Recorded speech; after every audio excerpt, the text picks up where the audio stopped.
What's going on, everybody? Welcome to a special Tuesday edition of Chips and Dish here on the AAT Sports Network. That is all authentic talk. Main show, of course, is AAT Birds. We'll be doing our normal Wednesday weekly show tomorrow night on Thanksgiving Eve. I'm going to do the sponsors real quick because we have a massive show here tonight. We got a lot of guests in the green room waiting to go. So real quick, you can check us out sponsorship-wise. We have Statement Games, a fun, free twist on fantasy sports. Make sure you check them out. Link is in the bio. The AATSportsNetwork.com shop, all kinds of great merch. Make sure you're checking that out. Symbol, the stock market for sports, is symbol.com. Use promo code AAT Sports when you sign up. La Terrain Luxury Watches. Use the code AAT Birds at checkout for 10% off. Funkbrewing.com, the official brewery of AAT Birds. And of course, manscaped.com is partnered with AAT Birds. Use the code AAT Birds for 20% off and free shipping at checkout. Your balls will thank you. Okay. Special Tuesday show tonight because last night there was just too much to get into. By the time I got home, I was like, we got to get into it. So I pushed it to tonight.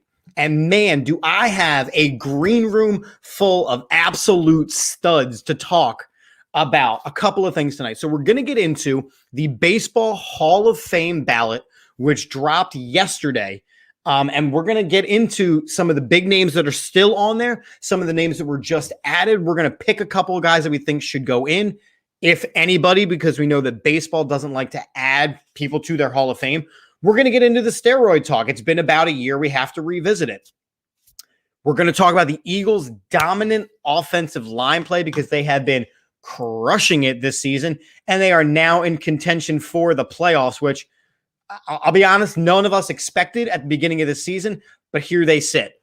So without further ado, I'm going to start bringing some people in because I'm very, very excited for tonight's show. And Adam, what is up? I am excited you're tuning in. Here we go. So first off, my twin all the way back from the Kutztown days, we're bringing in Manny at Fizzle86. What's up? What's up? What's up? What's up? Thank you back. Thank you for having me here, Chip. What up, people? I'm back. Yes, guess who's back? But we shouldn't have left you. Here. Well, without a dope beat to step to. Manny, talk about yourself a little bit. Talk about some things that you do. Talk about your business. Talk about your stuff. Word. My name is Manny. For those of you who don't know me, I am Chip's twin from the college days. Awesome there, twin. Yeah. Hey, Tila. How you doing? Basically, I'm a DJ by trade, as well as I am working for BMW, sponsorship later. And I coach sports, basketball, baseball, football, the whole shebang, and itself. So I'm very excited for this baseball talk. Being a proud Latino, we have a good, it's a crazy ballot. I'm not gonna lie. It's gonna be tough, and it's gonna be crazy at the end of the day. So I'm excited. Let's get this going. But working out. I'm excited. So Manny's up in here. Manny's been gone for a second, though. We also have from the band Split Decision, the lead singer JT at JT Split D. What's up, buddy? Hey, what's up, man? It's good to see you. How you been? It's good, man. Congratulations on the nuptials. JT got married recently. He is a married man. You see the ring on the finger now? JT, talk about some things. Talk about what you guys got rocking and rolling lately. Well, I mean, so as you know, last year was, kind of light. So, pretty much everything got shut down. So This year, summer hit and someone hit the switch and the band was working again. We were doing weddings, private parties, clubs, everything. And it just went by so fast. And now the winter's kind of like a little bit of a lull, but still working, still doing acoustic stuff and still doing full band things. So everything, seems to be picked up. So it's good. Andrew Silverman checking in saying, yo, my dude. The wife checking in saying, hey, newlywed, miss you. I mean, I'm not joking. We got the A-list here tonight. So again, we got JT. We're going to talk all kinds of fun stuff back. But I'm going to drop you out for a second because we also have the nerd king himself. And I call him that. He's going to tell you why in a second. We got Frank up in here. Frank, what's up, buddy?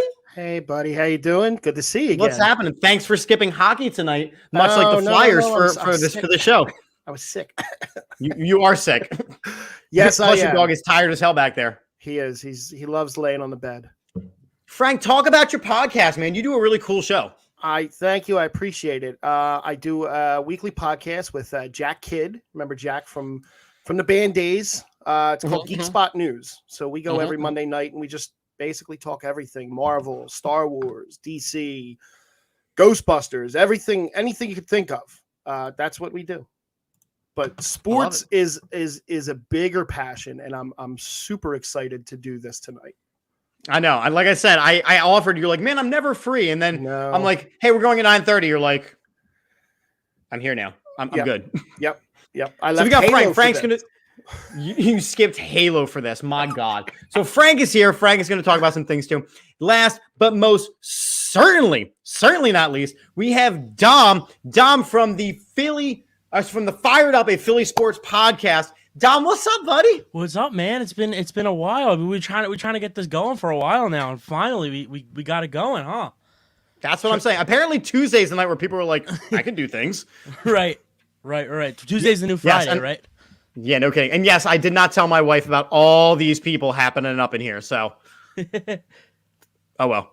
Good communication skills. Dom, talk about your podcast a little bit, man. I love what you guys are doing over at Fired Up. Oh, thanks, man. Yeah, we are a 4for4 podcast. Me and Mike, my cousin, he is the host. I'm the co-host. He right there. Look, he on the screen. Hey, there you go. Yeah. So I mean, we're 4for4 podcast. We kind of try to stick to the comedy-esque of sports. Bar talk. Just keeping it very real. And I think we kind of hit that around the head, and just kind of like what you do too, just very real talk. Indeed. I mean, I think that's what you kind of have to do. I mean, the fact is there are these guys that do this professionally, and it's a lot of monotony at some point. It's a lot of just trying to drop your personalities and drop your method and drop. That's not what we do. We talk about it like fans do. And I think that's why we've had the success that we do. Sir Conaway from Drunk Abroad would like to know when you're dropping the first eggplant joke. Oh man, I don't know. I dropped a lot last night on our show. So if you like the eggplant joke, go check out our show. So there we go. All right, everyone's coming back in the stream. Boom, boom, boom. Look at us all happening here. What's up? That's funny. So everyone got so small and tiny. It's so cute. By the way, the Flyers game. Is that the first eggplant joke? No, it's not. I didn't say a tiny salad cucumber, a gherkin, if you will. So, by the way, the Flyers suck. We're not going to talk about them tonight because they just lost 4-0. Although I will say the way that the frames dropped in, JT, it looks like you're just sitting on Claude Giroux's body. You're right. It's like an extended neck. Stop sucking. Might be an improvement. All right, so the Hall of Fame ballot for baseball came out. And why are you laughing already, Frank? No, I'm laughing at him. He's doing his thing with the Claude Giroux head. Well, maybe we'll keep moving it around and give everybody a chance. Oh, there he goes. Now you're super. Manny looks like he's living in Joel Embiid's hair. It's cool. I am. So the Baseball Hall of Fame ballot dropped yesterday. And the thing is, baseball typically does not put a lot of players in the Hall of Fame. So football is good for, 7 to 8 to 10 players every single year. Hockey, same thing. Basketball, same thing. College football, same thing. But baseball, you're lucky to get one. So my first question right away and we'll go right around the horn here. 30 seconds or less, just kind of quick opinion. Is baseball too picky with who they let in and out? Dom, I'm going to start with you.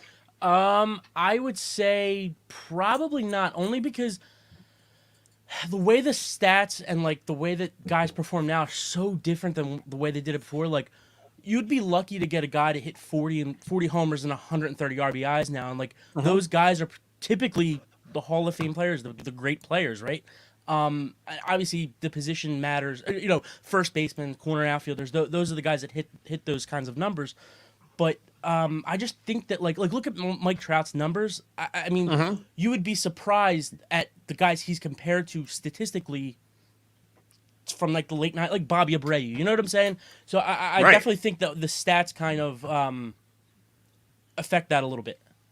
All right, Frank, is baseball too picky with how many people they put in the Hall of Fame each year? I think they are. I think they're a little too stringent and too tight, and I think the way they're voted in now by the old former members that are, I think it's the former members that sit on the panel and they kind of decide who goes in. The baseball writers vote who's nominated in, I think, or I'm not even sure if the baseball writers have anything to do with it anymore. I definitely think they're a little too stringent, and they're going to start, as we go forward now, they're going to start leaving out players that should be in, and they're already leaving out players that I think a couple that should be in. All right, JT, over to you. I can't believe I'm going to say this, but I agree with Frank. They're absolutely way too strict. There's too many players that should be in the Hall of Fame, that should actually make it to the Hall of Fame, and we know for a fact that they're not going to get into the Hall of Fame. Like Pete Rose should be in the Hall of Fame. Like, it's absolutely ridiculous. If you were popular and you had a really good career and good statistics and, you know, a really good career, you should be in the Hall of Fame if you have the Hall of Fame members to support it. I think that's pretty big. We're going to talk about Mr. Rose tonight too.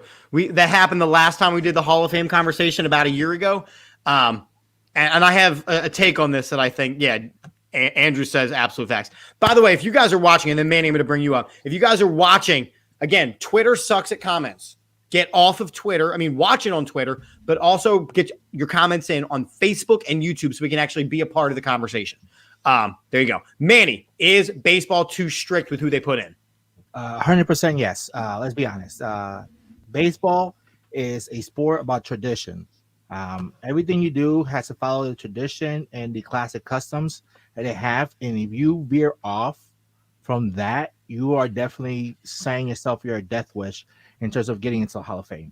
I mean, if you look at the ballot itself, like 3/4 of those people in there are basically has some type of like bad reputation, either because of steroids or, you know, off the field shenanigans, or even on the field shenanigans. And that right there is always a red flag for the ballot, for the Hall of Famers not to induct you in. I hate it because, again, like you said, you have these amazing players. And if we look at the ballot again, like these are amazing players that I grew up watching. Everybody else did. And to see them in their 10th, 9th, 8th year in the ballots, that's pretty scary. I mean, especially if you're in your 10th year and you know that this is make or break and you're not going to do it because of something that you did when you were younger, that's pretty sad. And again, the stats are there.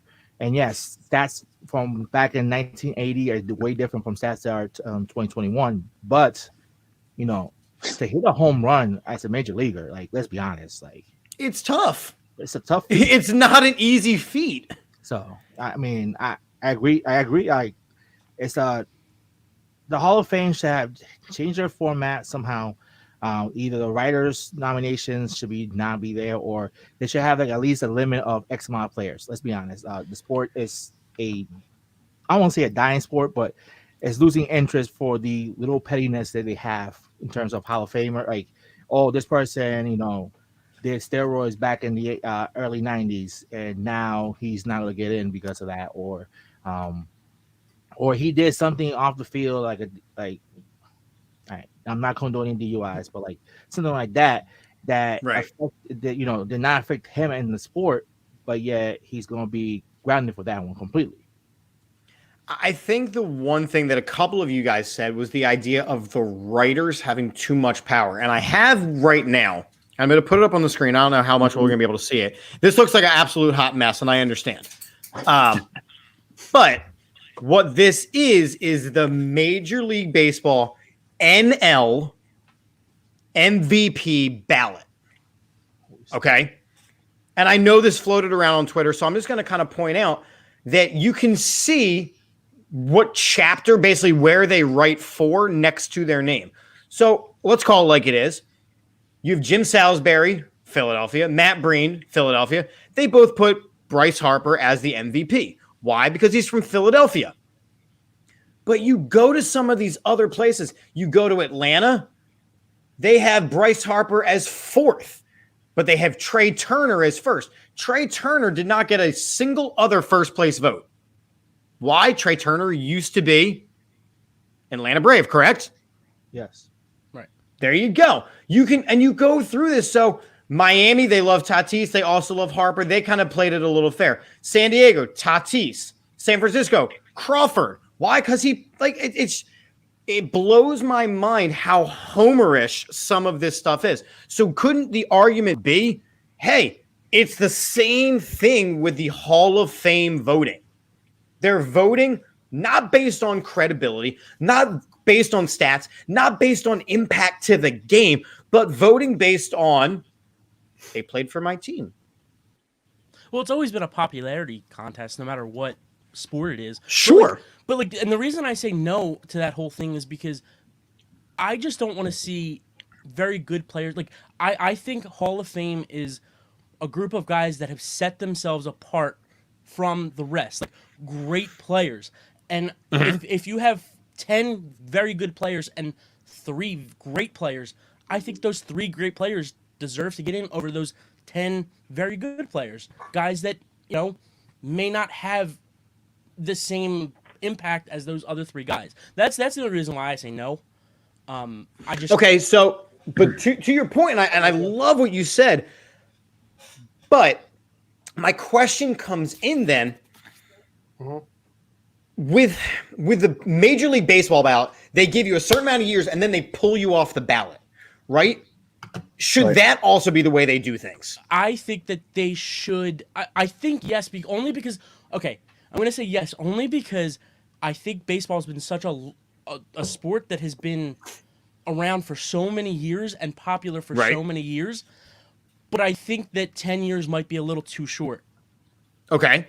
So I think if they were to stretch that part, I'd be all right with that. But like I said, like on Monday, it's crazy. Like on our show Monday night, I said that it's crazy that Mariano Rivera was the first unanimous voter or player voted in ever. Like Ted Williams, Babe Ruth, Mickey Mantle, just they were not unanimous. You know what I'm saying? Like it's just crazy. Because think about it, like if you're a Yankee, the guy from Boston's not voting for you. For sure. It's definitely a popular, but I feel like baseball of all the sports is probably the most respectable too. You know what I'm saying? Like I can't even think of a player off the top of my head. Derek Jeter. Derek Jeter. I don't hate Derek Jeter.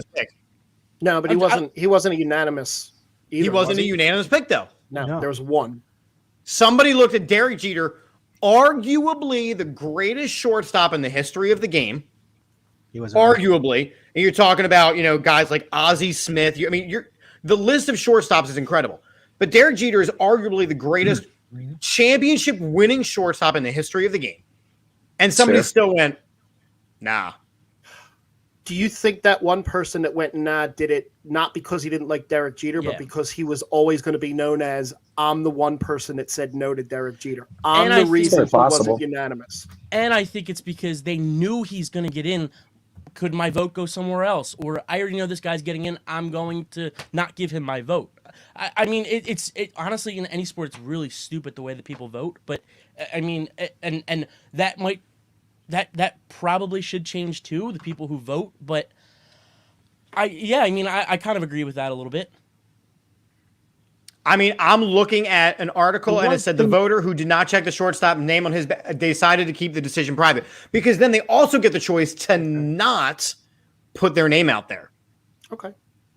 So he didn't do it for notoriety. He just it makes sense. Maybe like he said, like Dom said, maybe he gave his vote to somebody else. that because he knew Derek would get in. So, hey, let me give my vote to this other guy and maybe help him get in. So we know everybody's going to vote for Derek Jeter. Right. Just boo. I Come on. No, silly. I agree. Yeah. It's pretty crappy, but like, I mean, just the way that the guys that vote and the way they vote and like the way they keep, even the political stuff, like, they don't vote for these, like T.O. Like, look at T.O. Because he was a crappy person to a couple writers, they left him off. Like, that's the politics of it, and it's like that's the kind of crappy part of it. So should it be writers? Okay, JT, what do you talk about? What you got? He's right. I think the whole algorithm should change on how people get voted into the Hall of Fame. These people, they take things personal, and it affects votes and stuff like that. It makes no sense to me at all. It's annoying. Okay, yeah, I mean, it's so tough because you want to assume that the writers are doing this with integrity, right? But even I think this is my problem now. We talk about how baseball is a game that, for the most part, has gone unchanged for 150 years, right? There hasn't been like the drastic change minus like DH or no DH. Or adding instant replay. How? Or adding instant replay, So the fact that writers are still the ones doing it when writing and newspaper articles and even online writing is a dying medium, should it switch to broadcasters and sports on-air personalities instead of writers? Not Philadelphia on air. Not Philadelphia on air. No, I don't want to see Angelo's. I don't want to see Angelo's Hall of Fame ballot. Please. I'm gonna be good on that. Please. But again, should it switch? Because again, writing is a dying medium. No one reads the newspaper anymore. It should switch. It absolutely has to switch in some way, because, like you said, there are no more baseball writers. Not in the way that we grew up with, where I get the Inquirer on Sunday. I look forward to the Inquirer because it was like a 10-page sports page, and I would sit there and read through the sports page and read the articles, and you knew who the reporters were, and you looked forward to reading that stuff. Well, that's all gone now. Now it's everybody has an online blog. Everybody has a podcast. Wink, wink. Everybody is. Oh, I know. But everybody has an opinion. Who is it that should be the people to vote it in? Should it be the Veterans Committee, the current people standing in the Hall of Fame, or should it be internet bloggers and switch it up every year and maybe take a pool from here and a pool from here? So like I'm looking at the National League MVP voting again, right? And I'm looking at these names, and if they're the same names, and again, it's like 395 people get to vote, right? So Jeter got like 394 out of 395. So it's a pretty big sample size.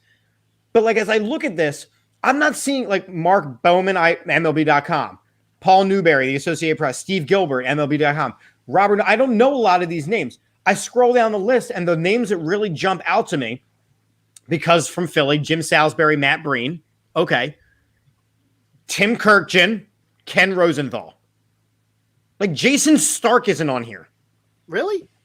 No. I think he used to be. He stepped down like 10 years ago. So that's 10, but that's my 15 years point. ago. Like out of the notoriety of it all, I don't care what Mark Puma thinks. See, I know that is. He's He's from I the agree. New York Post.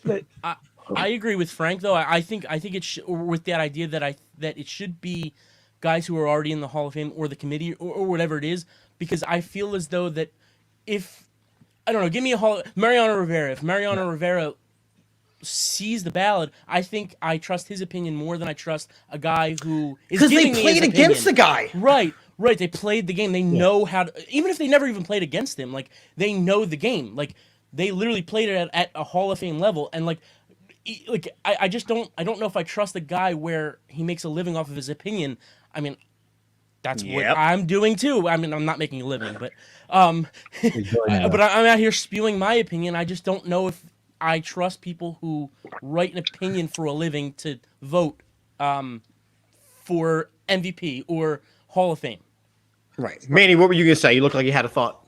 I do, because we're talking about all this stuff about MVPs and like the writers and so forth. But like I look at the ballot itself, and I'm looking at the percentage of percentages to get to the Hall of Fame, and you got to be like what 75% or something like that to get. I think it's higher than that, isn't it? Like 85, 75, 80%. Like it's ridiculous. But like Kurt Schilling on this is his 10th year, he got 71%, but he's not getting in because of the whole steroid supposedly used. Like, why are we hesitant to push him into the Hall of Fame? His stats are amazing, great. Like he basically ran the whole team. Barry Bonds, okay, granted that he, did or did not use 75%. Yeah, you're right. Like, he made a major impact. He basically hit, he broke Babe Ruth's record. He broke Hank Aaron's record. He broke Mike McGuire's record. Yes, granted that he used some performance enhancing. But that was the time. But that's what I'm saying. Like, that's the time. Like, think of that era where you were enjoying those home runs, those bombs, those crazy pitches. Right. Think of the era. I remember that summer. Yeah, like it was fun. Granted that now we know what happened, but back in the days it was like, oh my God, Barry Bonds broke Hank Aaron's record. That's the biggest thing. And again, like sports writing is a dying breed. Like, yes, should they change it? Agreed. And should I change it to more of like a fraternity type of thing? Like pick 100 players, they pick the Hall of Famer for that year.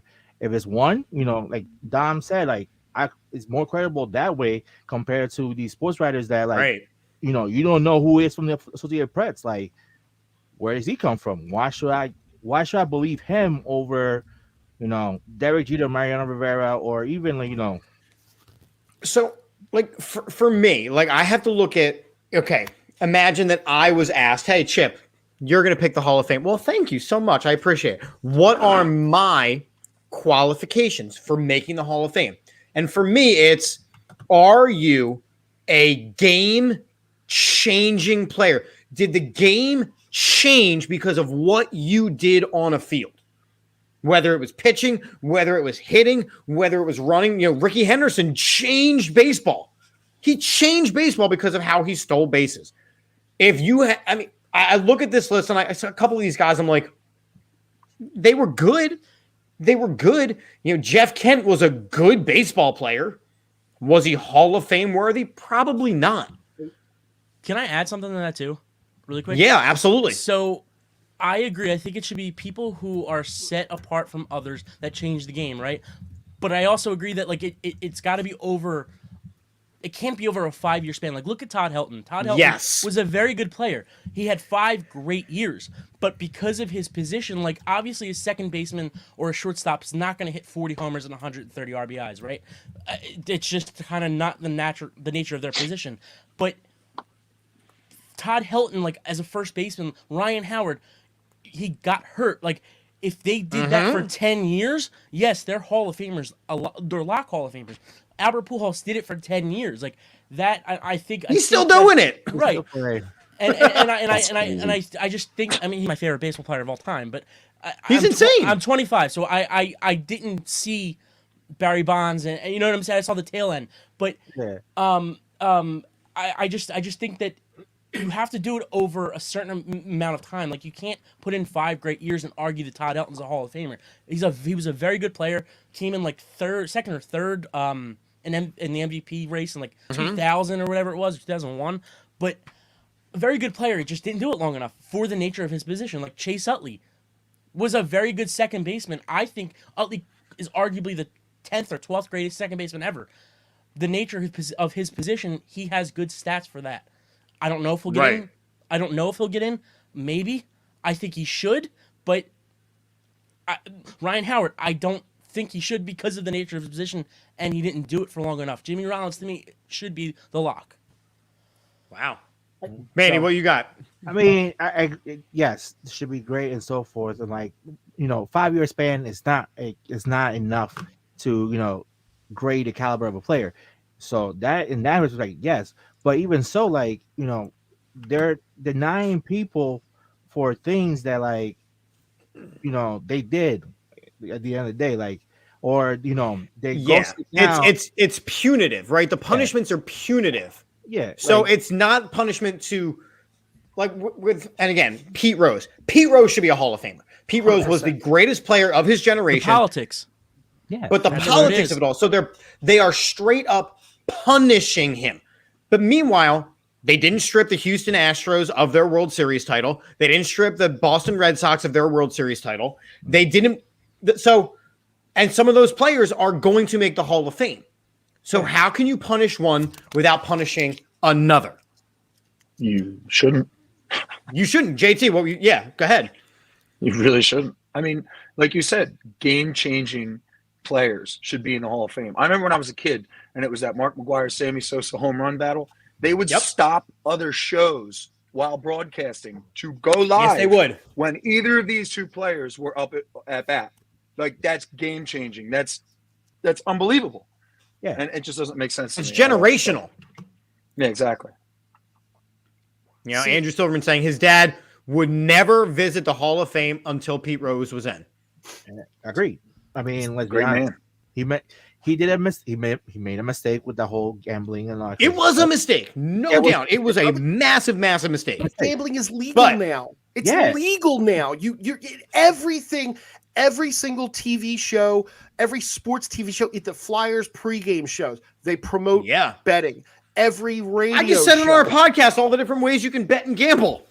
Kurt Schilling, the only reason Kurt Schilling's being held out, and I disagree with him being held out, is because of the political and the insensitive things that he said, and he really didn't back off of it. He kind of doubled down, and he really dug himself a hole. And Pete Rose kind of did the same thing, but I think Pete Rose's situation is different. And Barry Bonds, if Barry Bonds retired in 1998, he would have made the Hall of Fame just on his numbers before the steroids alone. Mm-hmm. I think he 100% needs to go in. I don't know if I necessarily agree with that. I think he was good. A very good player. A very good player. Very good player. I don't know if he was Hall of Fame caliber until he inflated. I agree completely. He had 411 home runs before he started taking steroids. Yeah, but how do you know when he started taking steroids? Well, they alleged 1998 is around. Yeah. But right. The McGwire Sosa thing, that was also huge because the baseball strike gutted the fan base of baseball. And McGwire helped bring fans back to the game. That alone is game changing because it brought the crowds back to baseball. That's a good point. I mean, I at first I was all, when this all first started with the steroids thing, and I was a purist and I was like, no. But the more you think about it, who didn't like watching Barry Bonds hit a home run? I mean, not against your team, but same thing with McGwire. Like, they were moonshots. And how much they pitched around these guys, they still eventually made the most of their opportunities. I think it's important. So we're going to get back into this in a second. Dom, I know your time is somewhat limited, so I'm going to bring the ballot up. Okay. And what I want from you, again, I'm not going to let you pick more than 5 because, again, it's baseball. So, your co-host. The steroid era was the best thing to happen in the Major League. Bonds, Sosa, McGwire should all get in. All right, so, Dom, the ballot is yours. This is the current ballot. Now, underlined names are in their final year, and you'll notice it's all steroid guys. Right. Guys in italics are in their first year. You can pick a minimum of 3, maximum of 5. Okay, so I actually have a list too. I think I'm going. Okay, are we talking about getting in this year? I am talking, Dom. They have sent you a Hall of Fame ballot. They would like to know what Dom from Fired Up wants to do. All right, I can give you 5. I've got Kurt Schilling, who is at that 71%, by the way. Mm-hmm. I'm going to go Kurt Schilling. I'm going to go, this one might surprise people, Andrew Jones. Wow. Yeah. You're going to have to explain that one. I think he is, of my generation, the greatest defensive center fielder of the early 2000s, just the early 2000s. I would say David Ortiz, Jimmy Rollins, that might be the homer in me. And you know what? He's at 52% from last year, so I'll go Scott Rowland. Ooh, there's the unhomer in you. Yep. Ouch. I don't even remember him as a Philly. Rollins. Also, Scott Rowland sucks. Right. No. I don't even remember him as a Philly, so very, very vaguely. All right, so explain the Scott Rowland one then, because again, you kind of said the Andrew Jones. You kind of explained each of your things, but the Scott Rowland one's kind of jumping out to me. Why Scott Rowland in the Hall of Fame? I think he is one, and that I'm saying this as somebody who I think he is on that teetering. Can he get in? Sure, but I don't know. I just think he was one of the best third basemen at the time. One of the best players at the position at the time. I don't know. I thought he was a very good player, or more than a very good player. I don't know. I think it just kind of stuck out to me a little bit. All right. I'm trying to go interesting here. I'm trying to go. I'm trying to make people say wow. Okay, so here you go. Congratulations. Pull 3 names off this list that do not deserve to be here. Geez. Okay. See, you were unprepared for that. I was like, have this one. Yeah. Wow. That don't deserve to be. Tim Hudson probably. Okay. Jake Peavy was good. Yeah, that name, I'm going to be honest, that one surprised me that he even made the finalist here. Carl Crawford, maybe? Yeah. So you're not a big fan of some of these new guys coming in? No, I mean, look, that was when I grew up, 2005 to 2000, to now, really. I mean, 2004 to 2000 now, so or to 2021, but like, I don't know. I just don't think that from everything that I said about them being better than the rest, they just don't. They're just very nice players. They're not better than the best. They're not better than the best. Dom, my man. All right, who's got the next shot at this? I'm leaving it up there. Who wants the next run at it? I need 3 to 5 Hall of Fame players. They sent you a ballot in the mail for you to fill out. I'll take a shot at it. Go ahead, Manny. Do your thing. All right. So the 3 that I think should be Hall of Famers, I said Kurt Schilling. Talk about shit about that guy and Barry Bonds, just because they were game changers in that perspective. Like, you can't change the whole thing. My Yankee is in there, and this is where the bias comes into play. Andy Pettit. I mean, let's be honest. Without Andy Pettit in the 2000 and the late 90s, early 2000s Yankees, they wouldn't have done much without him and his pitching performance. As much as I hate saying this one, Big Papi, he's basically the body of Red Sox Nation. Even though he came later on I don't say later in his career, but he was an Expo, and him and Ramirez were both really good over there. And then when he came to Boston, he actually blew up to what he is today in itself. So those are the main ones I have. I mean, for the other part of it that you mentioned, people that don't deserve it, Jake Peavy, good player, not the greatest player I think it is. Jeff Kent. Omar Vizquel. I mean, he was a great defensive player, great shortstop. But his batting, he was always the number 7, 8, 9 hitter for that reason alone, because he could get you that bunt, get on first base. But other than that, he was not going to, clean up any bases or get that lead or get that RBI in. And that's so. Let me kind of ask you a question with that, because I think of. You mentioned the batting lineup, and I think of a guy like Carlos Ruiz, who is not on a ballot and will never be. Yes. Right? But when it came, because again, he hit like absolute garbage. Yes. And like, in the sad, if we go into that perspective, literally we have to be like, Carlos Ruiz did his job and he's a good player. No. When it came to calling a baseball game, he was brilliant. He was an absolute genius when it came to calling pitches. One of the best I had ever seen. Yes. Yeah. Behind the plate, he was a genius. Batting at the plate, he was basically, me at a beer league game. I'm not gonna lie on that one. But again, it's one of those things like, you're looking for the overall rounded player. If you want to call it that way, yes, Barry Bonds he was a really decent.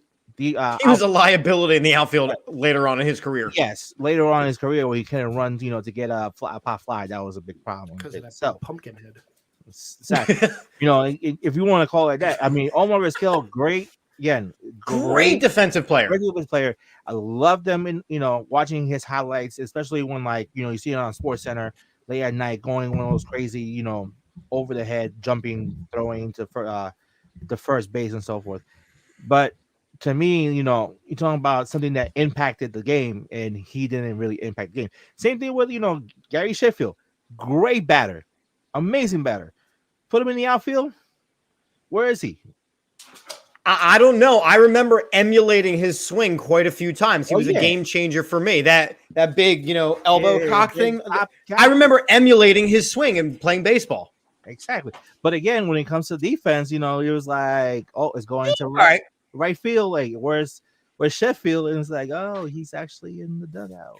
So then by your definition, half these first basemen should not be on here because first baseman doesn't require you to be a good defensive player. They got if you want to go that way, and by that point, David Ortiz, who barely ever played the field because he was able to play DH. Exactly, and that whole thing. But even that Prince Fielder, he's one of the greatest first basemen of all time because the dude can do, I would say magic, but he was actually a really decent defensive player that made the play, did that stretch, do all that crazy yoga stuff that he always did, and then get on the plate and, smack one, to the pool at the Bruce Field. So, it's one of those things that's like, yes, going back to the, the writers thing, it's all about opinion at the end of the day. Hopefully they realize, it's my opinion, but at the same time, let's try, you can't compare apples to oranges every time, especially with some of these players that are on the ballot. And some of them do deserve to be in there, even if it's a nomination. Like, let's be honest, like they worked their butts off and they got there. Right. So I know. And Andrew, I agree. Ken Griffey Jr. is one of the greatest baseball players of all time. All right, Frank, I know you're going to have a slightly different perspective on this because, you saw Pete Rose play. So give me your 3 to 5. That was not. Actually, I have a copy of one of his books signed by him. Oh, wow. He did an appearance at a Clover. Clover, it was kind of like a almost like a Walmart. It was like a pre-Walmart at Cotman and Castor in Northeast Philly. He was there at one of the registers, and my grandmother bought me the book, and I still have it, and it's signed. Anyway. See, all y'all laughed at that joke, but it turns out Frank's like, wait, I remember back in the day at a Clover. It was a Clover. There isn't anybody watching this show that knows what the hell a Clover is anymore. Except that is correct. Yeah. When you all right. So what? So five. So I'll you give you 5. Minimum 3, maximum 5, and then eliminate 2 guys who have no business being on this. So this is just this year, or this is just this year, right? This is they sent in the mail. Okay. The snail mail, as the kids say today, an email to Frank, right, to know who he thinks should be in the 2022 Hall of Fame class. Barry Bonds, Curt Schilling, Roger Clemens. I believe Roger Clemens absolutely deserves to be in it. David Ortiz, and weirdly, Mark Teixeira. What? He's one of my pull from the list guys. Wait, before you go any further, so you picked Barry Bonds, Roger Clemens, Curt Schilling. Yes. All this, but you left Sammy Sosa off. I did. I just personally you have to explain that one. I just personally didn't like Sammy Sosa. But if I need to add, if we're going to add, if I'm going to add Sosa, then you also got to talk about Alex Rodriguez.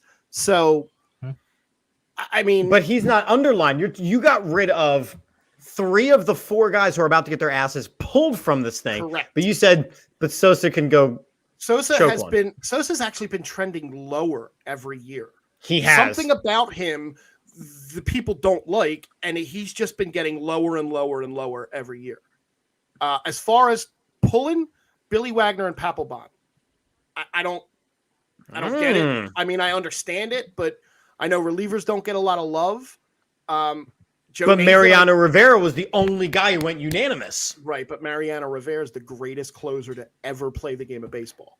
True. Very Jonathan true. Papelbon is the greatest crotch grabber, and Billy Wagner is not. Okay, that's it. That's what you got. But as far as Teixeira, because I know you're curious why Teixeira, I'm very curious. He had over 400 home runs. He won an I don't think he won an MVP, but he won a World Series. He had over 400 home runs. He was incredibly underrated as a player, and nobody talks about him at all. And I'm not a Yankees guy. I'm an anti-Yankees guy most of the time. But I think, especially Schilling, Bonds, and Clemens. Clemens, I mean, they may be a-holes as people, but those aren't stats that you can keep. That is a straight opinion thing. Correct. Roger Clemens is one of the best pure pitchers in baseball history, as is Curt Schilling. Curt Schilling is one of the best postseason baseball pitchers ever. Yeah. And there's no, and as far as Pete Rose goes, I said it before, he absolutely should be in the Hall of Fame. Whatever he did in the past, the betting, the gambling, whatever, let it go. He's the all-time hits leader. You have the all-time hits leader and all-time home run leader not in your Hall of Fame. That's huge. It's not great. No. It's not great. And the way that he played the game, everything that he did while on the field, everything was right about it. 100%. Yeah. It was afterwards that ruined his chances. Mm-hmm. Yeah. Right. All right, JT, talk some sense into it. 3 to 5, and then cut 2 down. Well, 3 to 5 is, to me, it's mind-boggling that freaking Barry Bonds, Roger Clemens, and someone else we were talking about aren't in the Hall of Fame. Schilling, Sosa. Yeah, Schilling, that's it.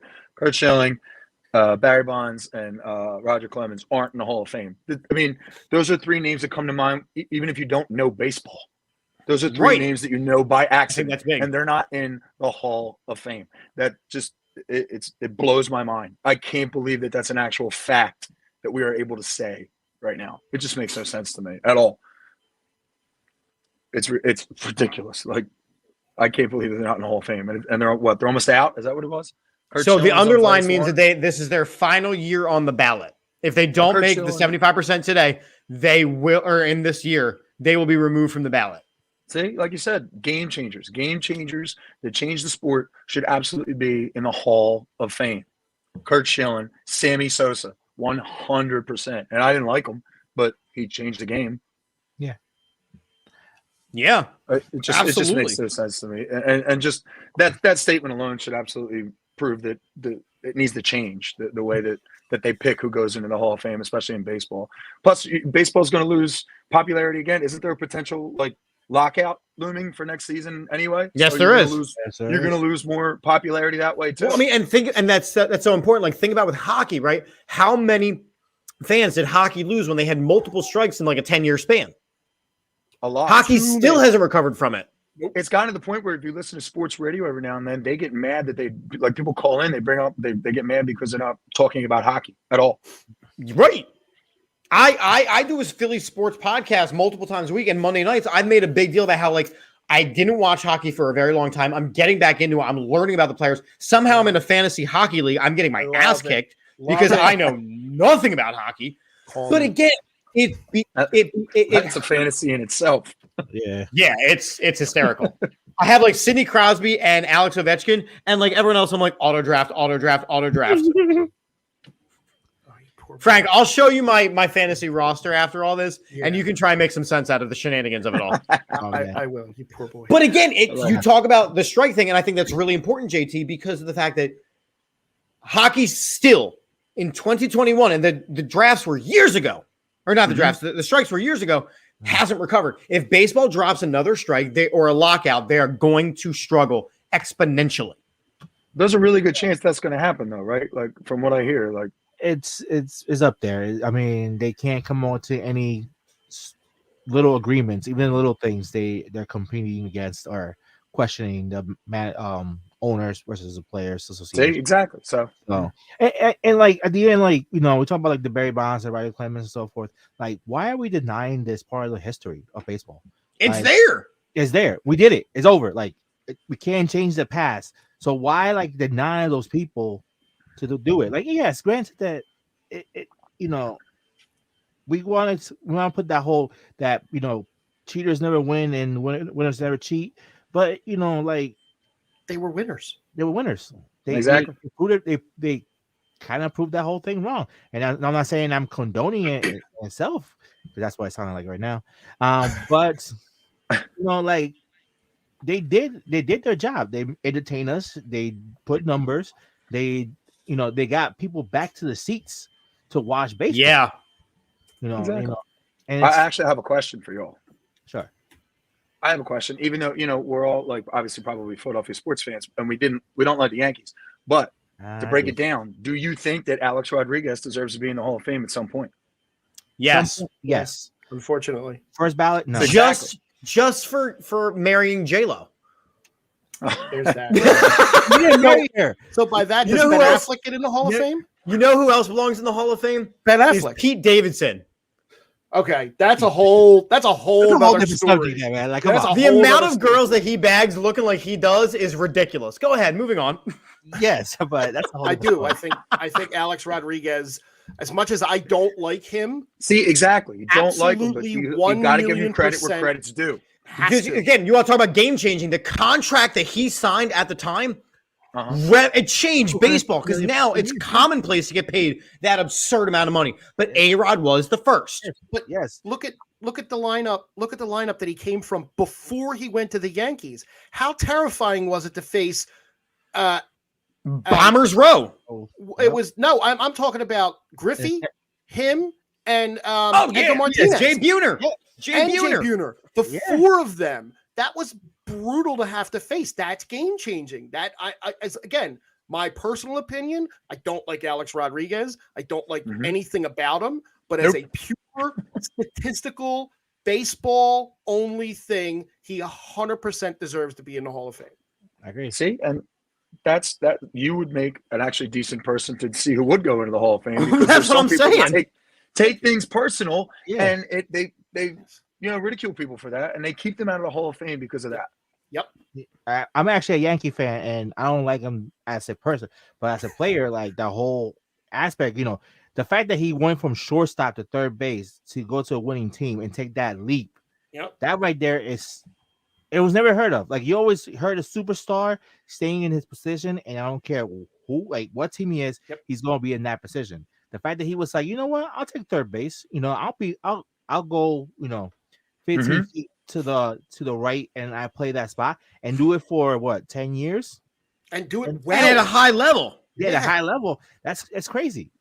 Does he deserve a Hall of Fame spot? Yes. Will he do it in the first year? I doubt it. Again, it's just one of those things that like people are going to be like, well, it's Alex Rodriguez. He did all that stuff.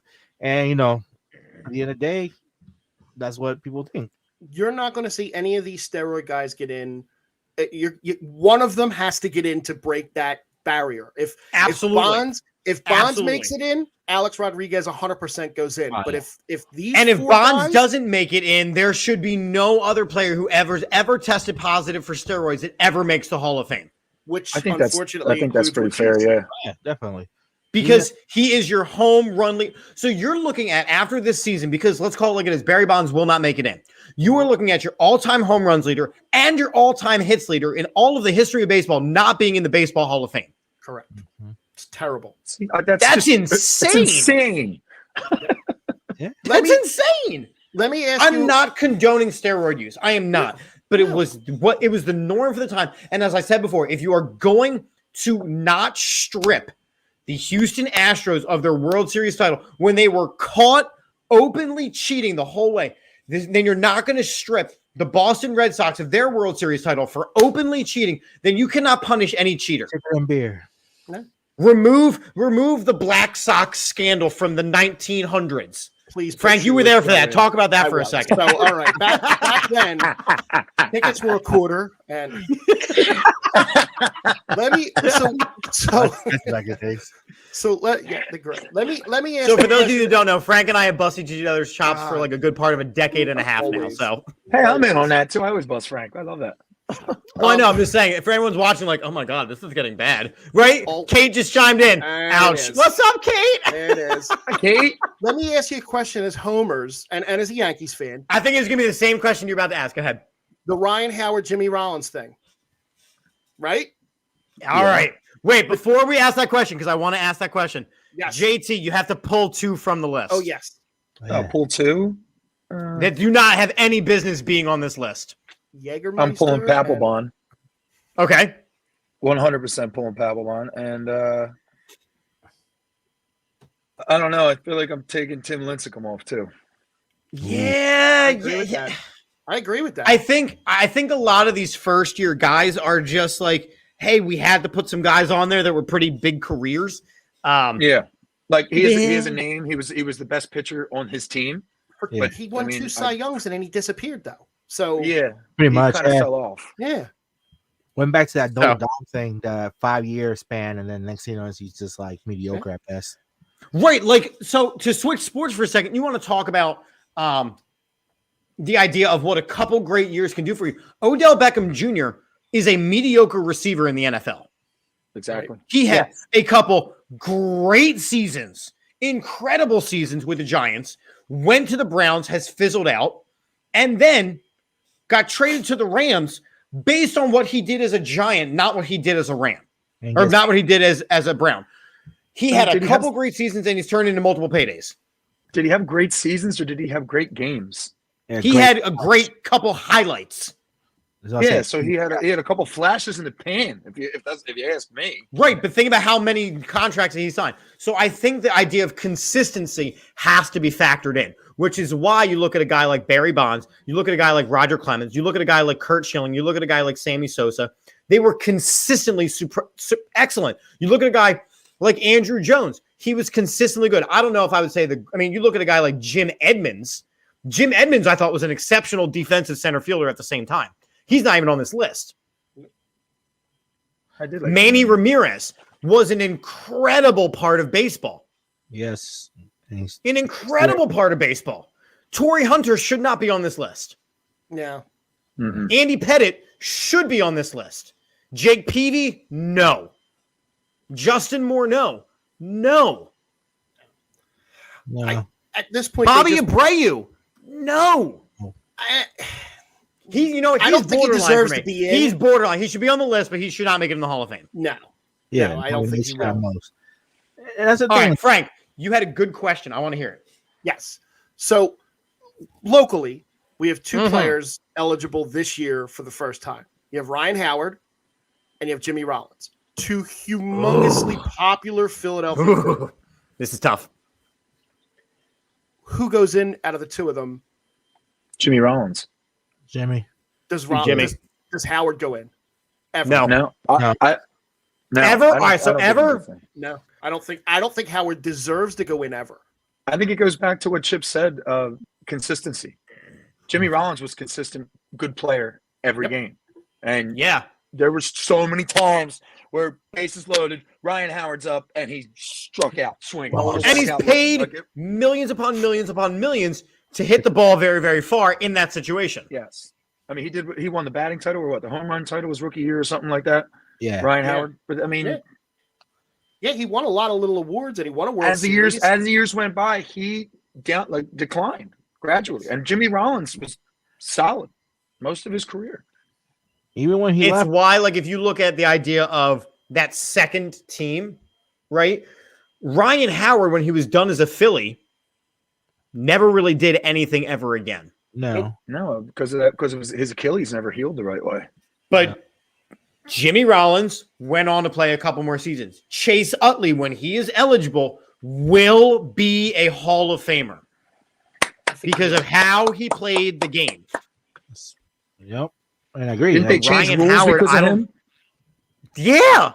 Because sliding into second base, you had to you couldn't slide out. Because he played like he was born and played in the 1980s. Yeah.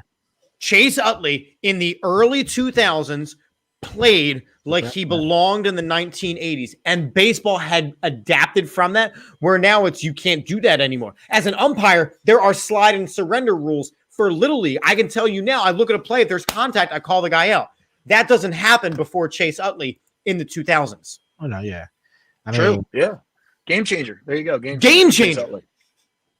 100%. Go ahead, Manny. You were going to say something. I apologize. I mean, Jimmy Rollins for sure. I mean, he was a game changer, not just for Philly fans and the whole World Series run, but even so, like afterwards when he went to the other teams, he was very consistent and he was a go-to guy. And it's one of the things that, like, going back and looking back at that, like, you have those players that are game changers. Chase Elliott, we talked about the sliding rule. Ichiro, when he goes into the ballot, I'm for sure. Ichiro is a Hall of Famer because of everything he did in Japan before he even got to the major leagues, and then continued to do that and set the numbers that he did in such a short and condensed time frame. Ichiro is a great example. Exactly. So, talking about those numbers, there's craziness that happens. They're game changers. I mean, like, talk about young guys. Shohei Ohtani, like second year in the league, and he almost wins the Cy Young and the Batting title in the same year. Like, who does that these days? You haven't seen something like that not until like Babe Ruth back in like the early 1900s. Like, stuff like that. Those are the things that we have to look at. But Ohtani's got to do it for more than just one season. He set the bar. Yeah. He set the bar. Now we have to see if he can keep going. For the next. He set a hell of a high bar for himself. It was a stupid high bar. He really did. It was a stupid high bar. The sophomore season is going to be must watch. Yes, it's a must watch. But you can look at a guy like Mike Trout, who has taken a severe drop off. Oh, yeah.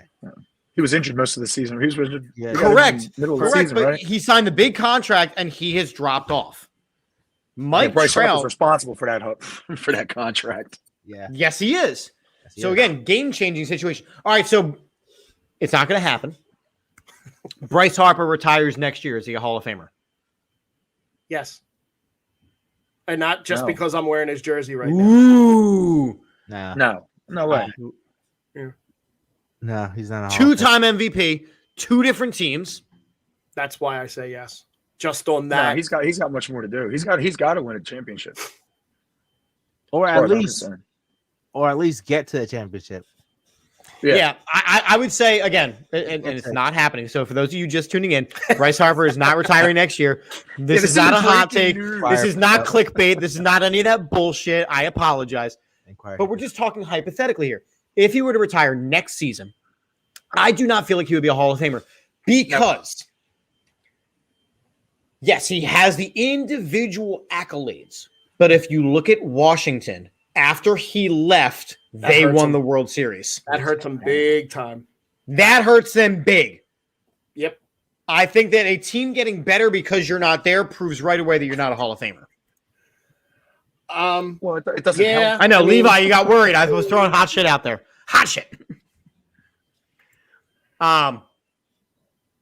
Who?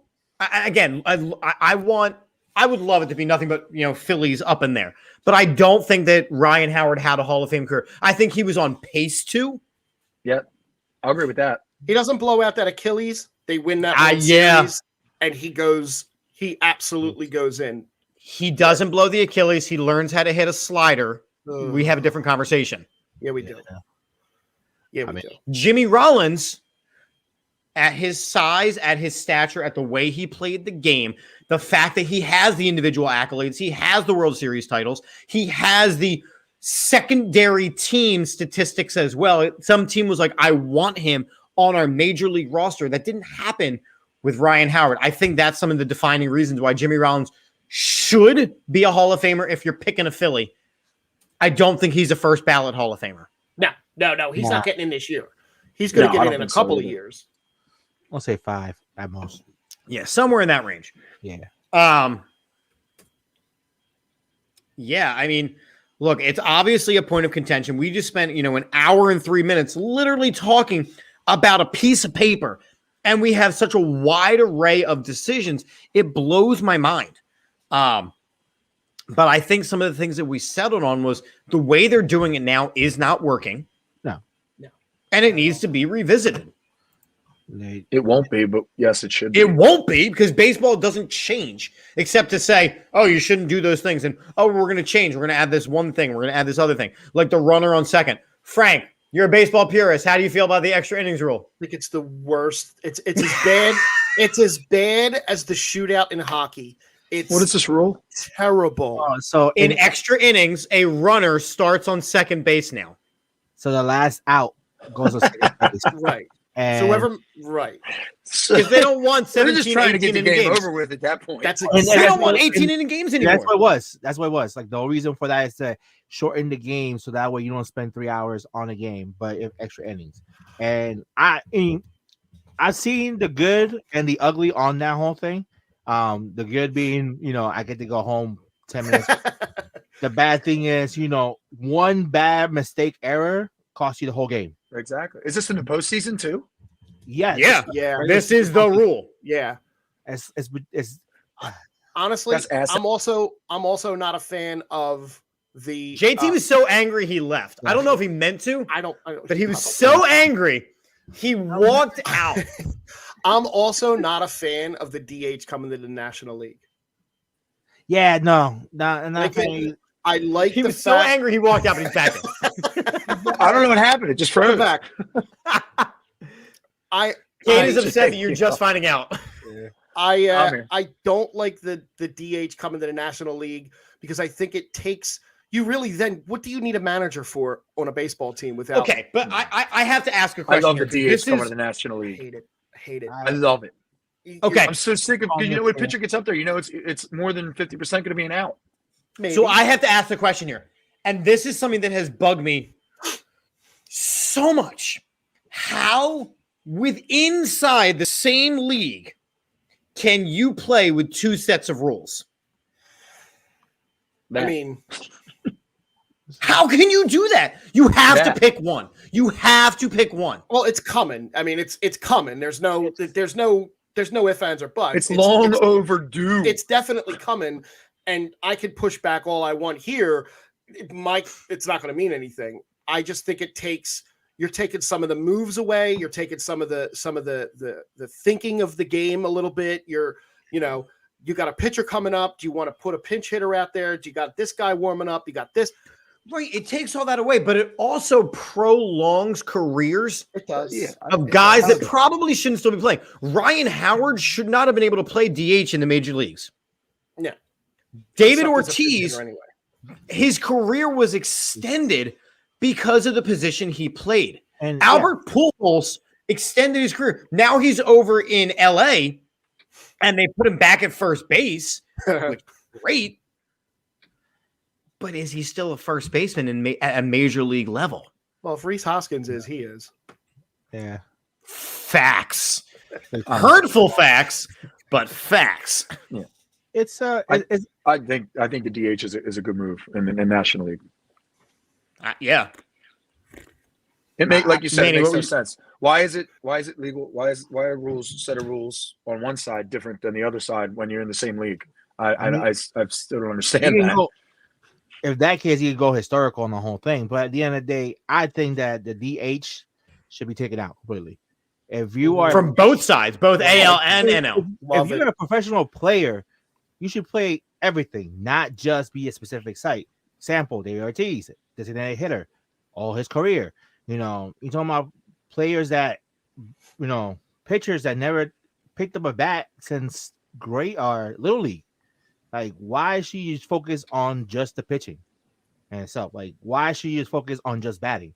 Like that for me right there. Like, you should be an all around player. Yes, can you have? We talk about a guy like Shohei Ohtani. Think about how shocked we were that he's an AL player who's a pitcher and a hitter. number Right. 2 hitter, Game changer. game changer, the whole thing. It's- And going back to the DH and the NL. I like the whole, backtracking myself on this whole thing.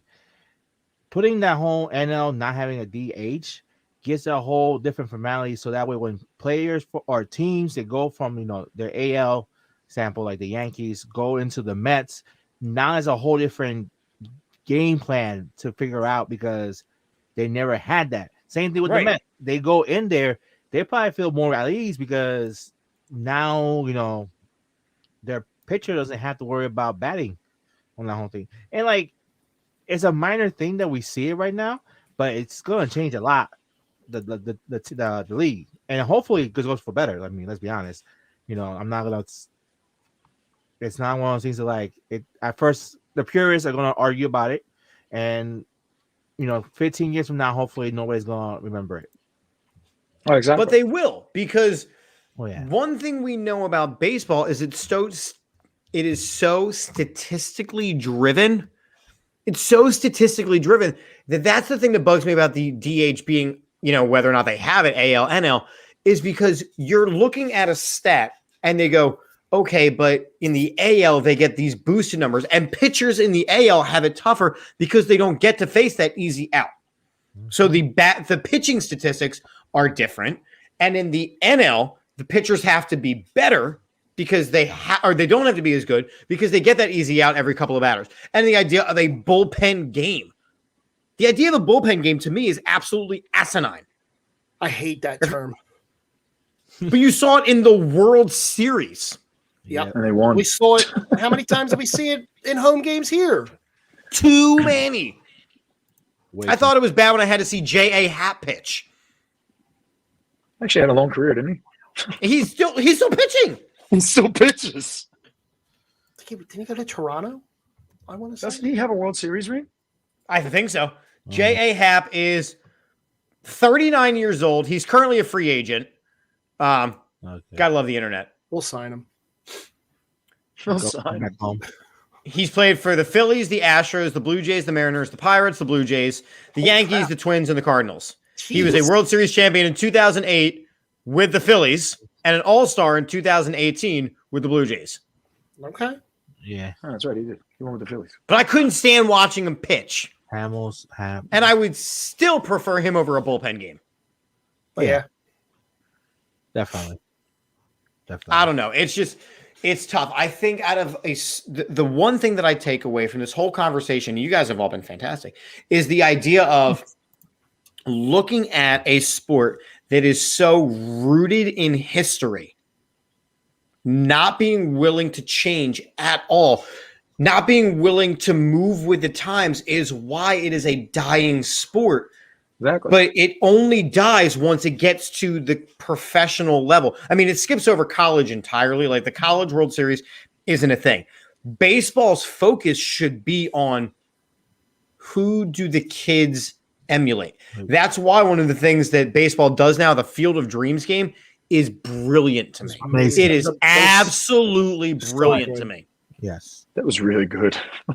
I loved it. World Baseball Classic. I mean, I miss it, but like that right there, showing the talents of all the countries, and I guess some of them were blowouts and so forth, but just the fact that they trying their best to compete at the highest level, that right there, like that was fun. That's entertaining, like Right. stuff like that. You come back. I don't need 75-year-old Hall of Fame baseball writers for their newspaper like the San Francisco Chronicle choosing who belongs in the Hall of Fame, who inspired me when I was a kid. Yeah. It's got to change. It does. It's got to change. Totally agree. Mm-hmm. All right. We all agree on that. I agree. I was hoping that my buddy Rick would jump on. I want to spend like 15 minutes talking about the Eagles because they rock right now. 3-game wins for them. They rock right now. They got a big game this week against a shitty team, which of course means that it's going to be closer than it should be. And my question for you, fine gentlemen, is this. We all know what's going on with the Eagles. We understand that, Jalen Hurts is, quarterback of the future. I don't know. I'm going to play something. Let me start with this. I'm going to play something that I think we all need to watch because Dan Orlovsky is a guy that we quote a lot here in Philadelphia. Right? So I'm going to share this real quick. Give me 2 seconds. Let me make sure I got my sound on and With everything. the Spider-Man trailer? Oh, sorry. It is not the Spider-Man trailer. This is not your show, Frank. Hey, The trailer is amazing. The question basically is Jalen Hurts officially the future quarterback of this team? Before I play this, just a yes or no. Manny, is Jalen Hurts the future quarterback of the Philadelphia Eagles? Moving forward, Yes. forward. yes, he is the quarterback of the future. Frank, JT? Yeah. I think it 3 letters. TBD. I No, I am not 100% saying yes. He is to be determined. They're figuring out what they are right now, and now we have to look. Oh, I'm gonna play this. I'm gonna play this, and we'll chat more about this. This is Dan Orlovsky the day after the Eagles won. It's figured out. In your mind, that decision is made. It is not a question anymore. Jalen Hurts is the quarterback now. He is the quarterback for the future. This is a team that is winning while rebuilding. Yeah. Put those two. That does not happen in the NFL. Jalen Hurts right now in the last month has got the best QBR in football. They're using him the right way. They're utilizing him as a weapon. He's become a runner. His scrambles remind me of Russell Wilson back in the day. Devontae Smith doesn't get covered. Dallas Goedert is great. Look at their schedule. They're in the playoffs. Fly, go fly. And Jalen Hurts is the quarterback of the future for them.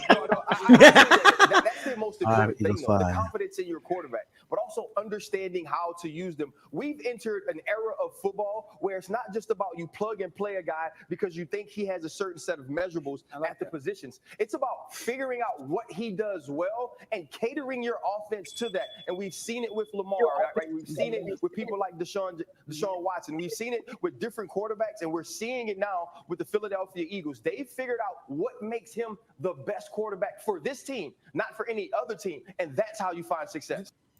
Okay, JT, did they convince you? No. Not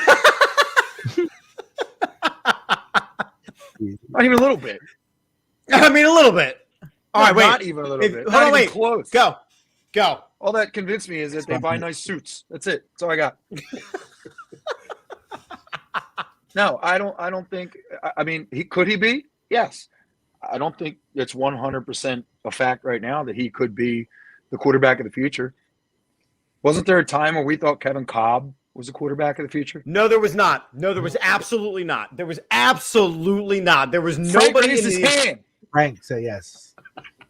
No, there was no. If you have a Ford jersey in your closet, Frank, I swear.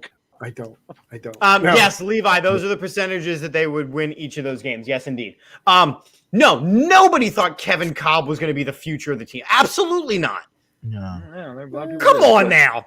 I'm telling you right now. Come on, son. Look, it's going well for the past couple games, but this is Philadelphia. Let's see. All I can do is see what happens. All we're doing this season is seeing what they have going into the future. That's all it is.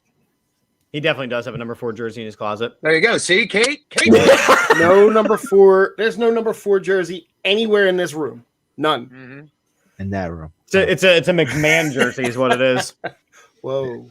Yeah, wait, we got to talk on. I don't know if he's watching or not, but Johnny Uleka, one of the co-hosts of the network, put up a post today. And while you guys keep talking about this whole Jalen Hurts thing, I'm going to put this post up. Johnny woke up this morning and chose violence. Oh. That's what he did. Johnny woke up this morning and chose violence. I'm going to put this post up again. So JT, he's not the future. Frank, you say yes. Explain why. I said to be determined. I say all right. He's absolutely the future right now. So I mean, it's not in the wash. I would never wash a jersey. Oh wait, think I ever washed that Tim Kerr jersey, dude? Come on. Oh wow. So I think he's definitely the future this season. Yes. After this season, I kind of lean towards what JT said. Yes, it's Philadelphia, but you have no idea what this general manager is going to do if he has 3 first-round draft picks. No idea.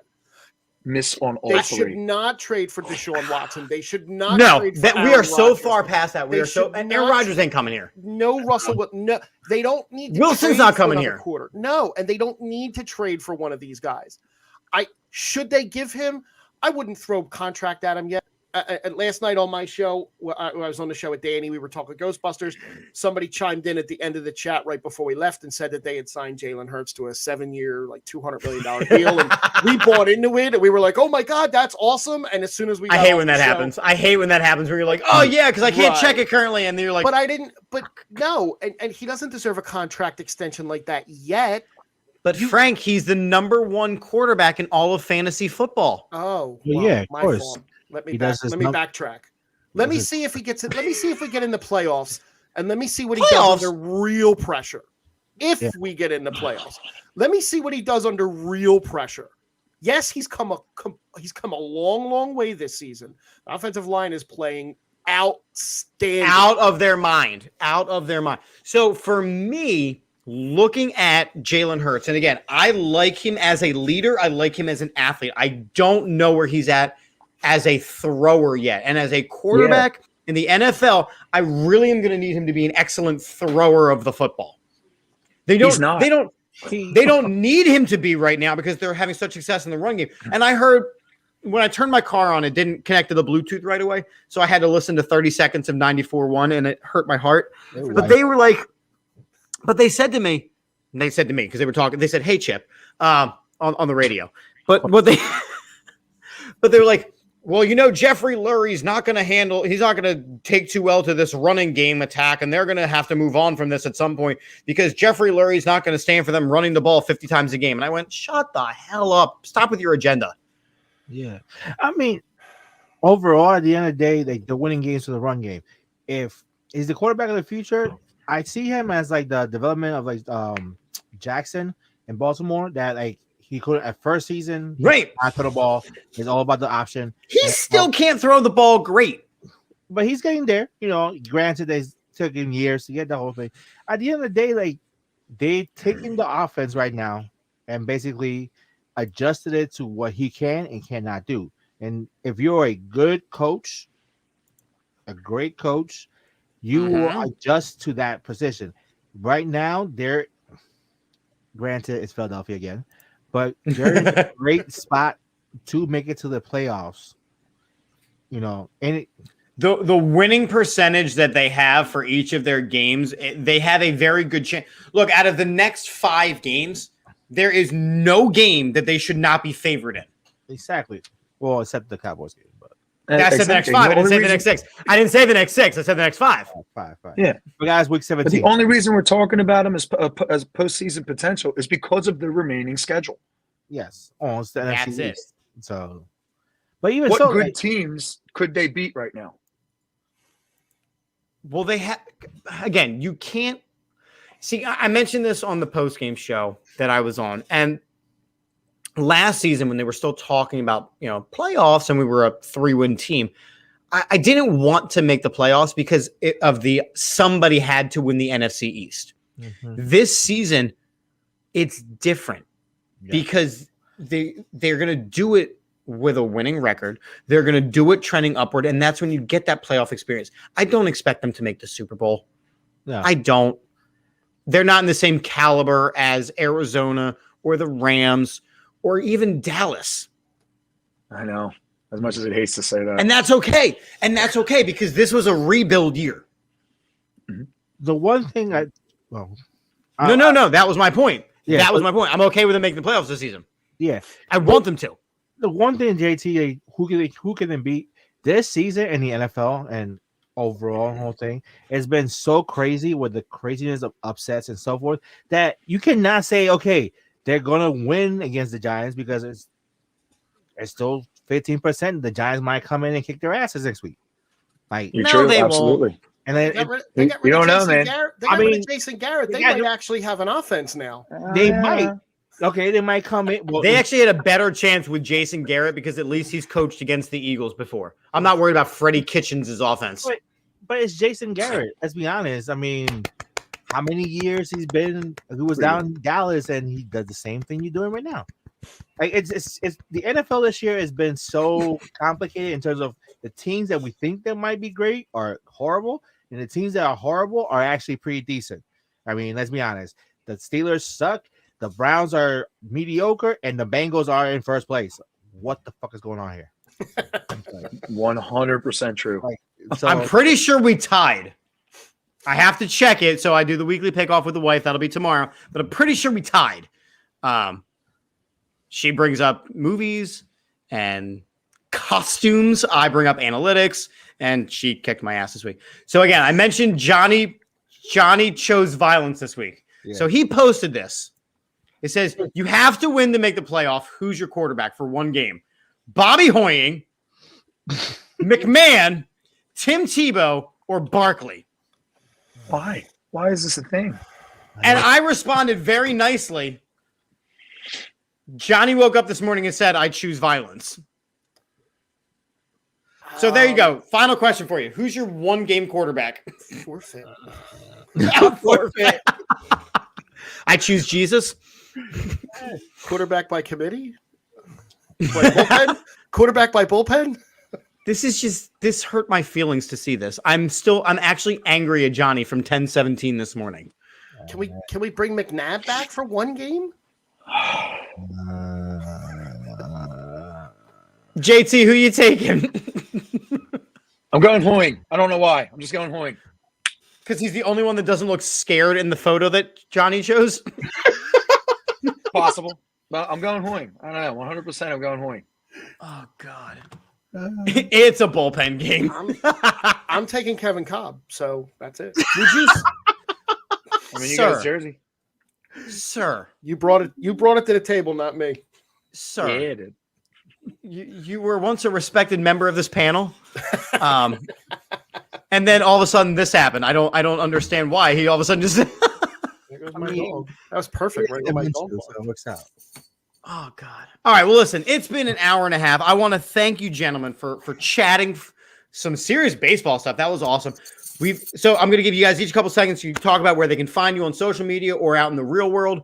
So JT, start with you. Talk about yourself real quick. What you got going on?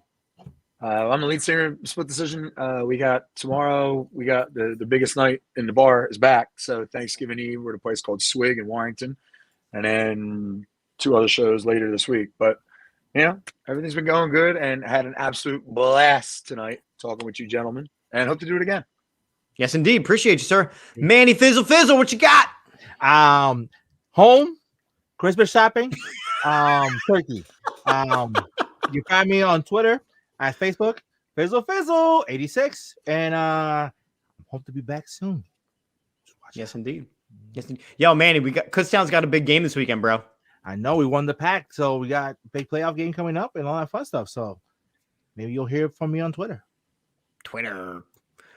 Frank, we busted some chops tonight, but what you got going on, my friend? I am absolutely not going anywhere near a bar tomorrow night. I think 25 years of that has done me in, and I'm good. I don't need it. You can find me every Monday night. Same platform that we're using here, Geek Spot News. That's where we're at. There's my Instagram down there. It's Gimzak on Instagram. I'm glad I finally got a chance. I mean, we've been going back and forth about getting on here for a while, and I something always seemed to come up. I'm thrilled that I got a chance to do this. This was absolutely the most fun I had tonight. All it took was moving it to a Tuesday. We're good. There we go. That's it. Perfect. And then before, we also had Dom from Fired Up, a Philly sports podcast. You can check him out at Dom Console, so make sure you're checking him out. He was a great part too. Yes, I agree, Kate. It is fun to bust Frank's chops. It was the highlight of my night. So real quick, again, I am Chip at Chip for the Birds. So here's the rundown of shows the rest of the way for the AAT Sports Network. So tomorrow around 7:15 will be the weekly pickoff with me and the lovely Tila Kegi, where she will boast and brag, and I will eat a whole big slicing of humble pie about making our football picks before Thursday's games. So Wednesday after that, we are talking to somebody who talks about the New York Giants. Or the New York Football Giants. I don't even know why. That's what they are. We're going to talk about how they fired Jason Garrett, and I'm going to laugh at them because they have Danny Dimes as their quarterback, Daniel Jones. So that's tomorrow at like 9:15, and again before that is the weekly pickoff. I'm not sure if our British people are doing the across the pitch on Thanksgiving. I know they're not a big fan of American holidays because undefeated in American revolutions. Go us. They're number one. USA. And then Sunday, we will be live at the West End in Quakertown an hour before kickoff, which is our home when the Eagles are away from home, doing a live pregame show. Lots of giveaways, food, prizes, all that good stuff. And then after, we'll do our postgame show. I am Chip. And again, yes, the New York Giants are the worst. I hate them. I'm Chip at Chip for the Birds again. Frank, JT, Manny, and Dom, I appreciate you. Thank you guys for coming on. We end every show here on the All About the Birds with Go Birds. We didn't talk about them a ton tonight. Go Birds. And we're out of beer, so we're out of here. Here is a commercial about your testicles. It's the most wonderful time of the year. The season of giving is upon us, and Manscaped is getting into the holiday spirit. Go to manscaped.com and use the code AATBirds for 20% off and free shipping on all your holiday gifties. To help get you into the spirit, we rewrote some of your favorite holiday songs to remind you of all their great products. Shave your balls with gifts from Manscaped. Fa la la la la la la la la. 'Tis the season to be smoother. Fa la la la la la la la la. Buy some gifts today from manscaped.com. 2 free gifts for you from manscaped.com. Grooming around your Christmas tree with the Lawnmower 4.0. Your jingle balls need some fresh grooming, and it's the only way to go. Smoother balls. Smoother balls. Use Manscaped Crop Exfoliator. Grandpa needs to trim his ears and nose hairs, 'cause he can't hear or smell us anymore. You can say he could just use a razor, but the Weed Whacker 2 is the way to go. For the Jewish friends in your life, Manscaped, Manscaped, Manscaped, shave your balls today, and when they're dry and ready, a smooth menorah you can play. I got Manscaped's brand new body wash.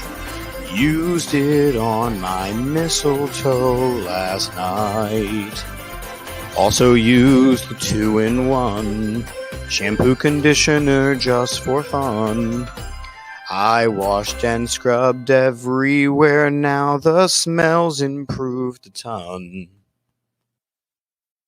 Put in your order at manscaped.com today and have a great gift to give this holiday season. Use the code AATBirds at checkout for 20% and free shipping. That's AATBirds at checkout for 20% off and free shipping. Have a holly jolly ball a day this winter with Manscaped.